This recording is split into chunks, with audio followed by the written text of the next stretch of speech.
Now, officials in the US say a car crash at a border crossing with Canada in Niagara Falls does not appear to have been a terrorist incident.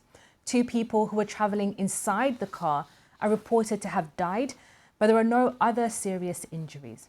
This footage from security cameras at the border shows the moment the car approached the area at high speed before being thrown into the air. Here it is again, slowed down. You can see the car at the top of the screen appearing to be thrown up over a fence.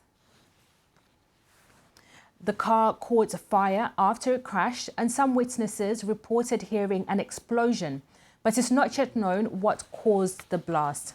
The incident triggered a security alert along the border, with several crossing points being temporarily closed. But officials say that the first investigations indicate that this was not an act of terrorism.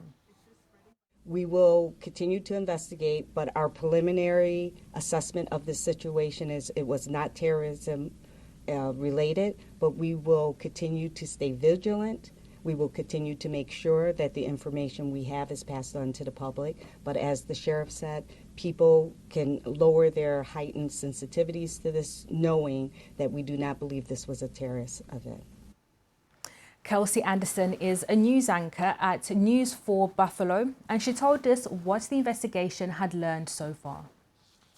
Sources have told us that couple that was in that car who has passed away, they were traveling from a local casino that was just right down the road from that bridge crossing, and they were crossing the bridge to go over to a concert in Toronto. Toronto is about an hour and a half away from Niagara Falls, and they were crossing to go over to this concert, and we have found out from sources that is the couple who has passed away, a man and a woman in that vehicle. So very sad news there tonight.